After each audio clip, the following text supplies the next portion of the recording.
Hi, I'm Joan Quinn, and welcome back to the Joan Quinn Profiles. I'm here with playwright, performer, Oded Kassirer, who was born and raised in Tel Aviv, where he studied video production and editing at an art college there. So what brought you to LA? Well, I was actually following my love. Oh, this is like part of the One of play. those Yay! stories. This is the story. Say your name for me, though, the way you would say it if you were in Israel. Oded Kassirer. Okay, so I said it English pronunciation. Yeah, it's difficult. So you followed a love to LA. Yeah. Ah. And it is part of the play. And how did it feel like Tel Aviv to you when you got here? No, Tel Aviv is tiny. Tel Aviv is kind of like New York. Oh, more like New York? But without, with worse traffic. Because I was thinking of the sea a little bit. Yeah, but you know what? In Tel Aviv, I live like 5 minutes from the sea, and you can go in because it's warm. Here it's freezing. Did you go to the sea? Yeah, all the time. Oh, you did all the time? Because we live 30 minutes from the sea and we never go to it. We never see it. No, I lived so close in Israel. I would walk all the time. I worked a night shift in a hotel, and in the morning I would just sleep on the beach for a few hours, and then I was ready for the day. You're kidding, really? Yeah. Because the hotels are all along the... Yeah, all along the beach. And how is it there? Have you been back? Yeah, I go all the time. I was actually there 2 months ago, surprising my mom on her 86th birthday. Oh, how nice. Yeah, I've never done that before. I usually, you prepare and everything.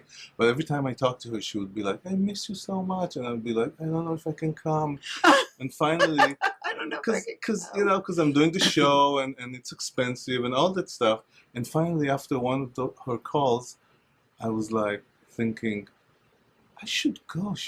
I want to go, and she misses me and all that. And I just went by myself, and we spent 2 weeks together. It was really nice. So you lived only in Tel Aviv and only in LA? What about Germany? No, I lived in Amsterdam for a year. Oh, in Amsterdam. Yeah. Because you sound very much like a German accent. I know, yeah. People tell me, when I was working as an animator, they always wanted me to say, I'll be back. I'll be back. Okay, that's what I wanted to talk about was your animation. Because when you came to LA, you started working. How long have you been here now? I've been here over 20 years now. And so you started as an animator. How did that happen? Well, I actually started as an editor, and after a few years of editing, I bought a little animation program at home on my Mac, and I was just playing with it.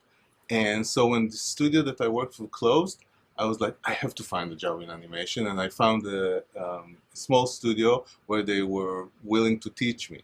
Oh. And from that, I went to Sony and then to Disney, and I had a you very went nice to all the career. big studios for another part of your story. But you worked with Bob Zemeckis, who's really well known. Yeah, I worked 6 years on all his motion capture movies. You know, the ones where the actors actually have to wear this suit with markers. And you put those on? Well, no, somebody else puts them on. But I mean, what do you do to that? Those markers actually reflect light, and we capture the movement. That's why it's called motion capture. Oh, is that what they do? So they put these on and then... Yeah, and they have them on their face and everything. So they don't just lend their voice like in regular animation, but they actually have to move. They have to do the whole movie like a regular movie. It's pretty fascinating. So in 16 years working in that genre, did you teach people yourself? Were you a teacher in any way? A little bit, because I always became like a like a supervisor of a group of people. Oh, so there was some teaching in it. And then did you ever write for those animated characters? You know what? I never wrote until 4 years ago when I actually started writing the Book of Oded. I didn't know that's what it's going to be. So you never did animation writing, you never did anything? No. Well, did you take writing classes? No. No, I didn't. And what do you write in what language? In English. Do you? Yeah. I dream in English. Because you've been here so long, or with an accent? Because you've been here so long, or did you speak English in Israel? Well, yeah, you know what? In Israel, you speak English too. I mean, I started English in 5th grade. Now they start in 2nd grade. Oh, right. And in Israel also, like all the signs are in Hebrew, English, and Arabic. So yeah, everybody pretty much speaks English. So should we say officially you've changed careers? You've moved out of animation into writing? Into acting.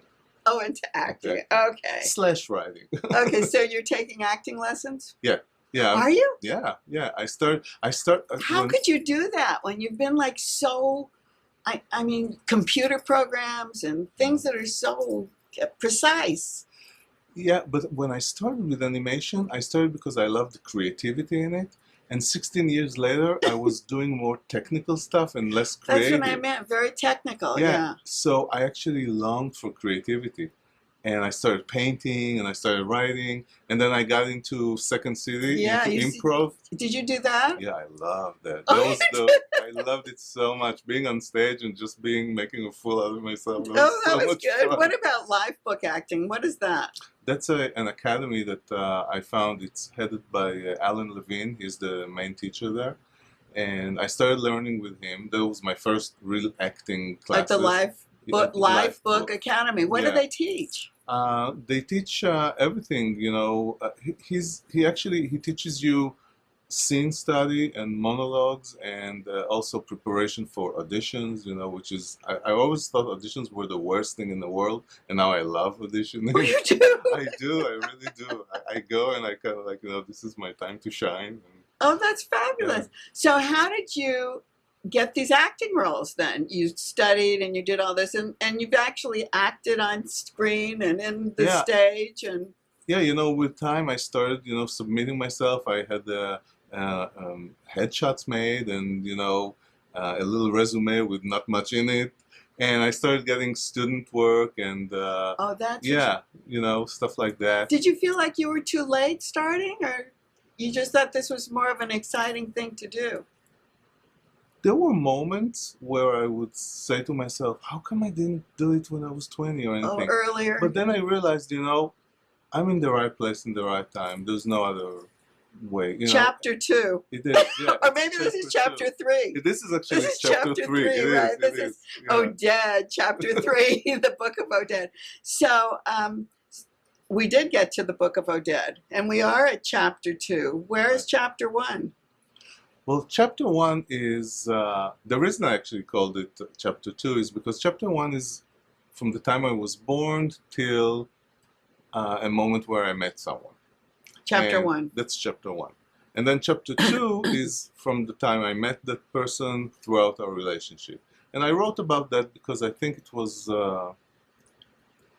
it was very eventful in my life. There were a lot of events, there were a lot of stuff happening, a lot of challenges. Yeah. Like lots of offshoots too that you could write about. And also this is when I moved here, which Uh-huh. was totally unexpected. I never thought I'm gonna do it. Is that right? And Yeah. chapter 3? Chapter 3 is amazing. Is it? So- It's not to yes. come. It's already here. Chapter 3. Well, I am in chapter 3, but you know, writing chapter 2 actually gives me the kind of like taste. I want to write chapter 1 too. But first, let's get over this. You know. So have you written chapter 1? Not yet. Oh no. So the only thing you've written so far is chapter 2. Does it cover the Israeli military? It's actually after that, but I talk about. But were you in it? Yes, yeah, I was in there. You were in it because you had to. You have to, yeah, it's compulsory, and you do it. You don't even think about it. You're 18, you go to the army, you do 3 years. Some people do more, and then after that, you kind of start your life. So that's where you started chapter 2.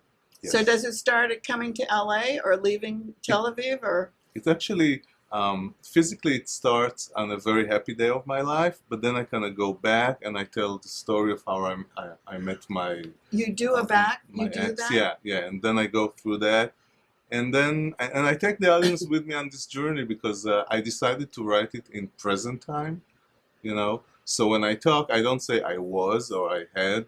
I say I am. You are doing it right now. Yeah. And you're being directed by whom? By Sammy Wayne IV. Sammy Wayne the Fourth, yes. Who's an amazing director. I mean, you know, when I first wanted to, I talked to Oscar. Oscar is my producer, and I said, you know, I don't need a director. I can just do it myself. Because usually one person plays, people think they know what they're going to do. They've written it. I thought so too. Also, being a little bit cocky Israeli, I thought, oh, I know everything. But You think so? I think other actors think that they can do it, because why do I need a director? Exactly. And why do you need a director? Because I can. Mr. Cocky. Why do you need a director? No, because I don't see it from that point of view. I see it from here. You know, when we already started working and I would say something, Sammy would stop me and tell me, "Why are you telling this story?" And I would say, "Well, because blah, blah, blah." And he said, "I didn't get that."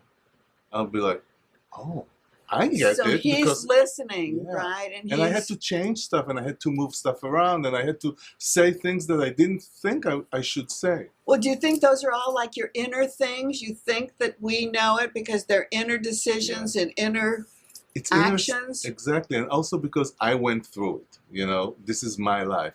So it's all obvious to me. But when Right. I'm telling it out there, nothing is obvious. They're hearing it for the first time. Exactly. So yeah, So does he move you around the stage? he moved. Yeah, that's another Otherwise, thing. you would have just been standing there telling your story. Well, I brought pieces of my show when it was still kind of like in pieces to my acting class, and I would bring 10 minutes here, and I would just sit and tell the story. Yes. Which was nice. People liked it. But it's not enough, especially when it's an hour and 15 minutes. Did you have a great memory so that you remember all these things? Or is it part of your training? I think it's both, and it's also when, and this is what Sam is really good at directing me, is having me be in the moment and not think about the words too much. And then when I'm in the moment, I'll give you an example. There was one line that was in the script and I never said it. And every time we would say, "Hey, why aren't you saying it?" And we realized it's not the right line to say. That's why So you I would never just said miss it? I would miss it. So we omitted it because if I didn't say it, it didn't feel right. You know, so when But you wrote it, right? Yeah. You wrote it, but it still wasn't right once you stood up there and yeah, exactly. Because when you write stuff, it's different, I think, when you stand there and say it and you hear yourself and you're kind of in the moment and all that. So we're covering death and mortality, We are. kind of, aren't we? Yes. We're going And relationships, relationship, love, which is it's more than just love to other people.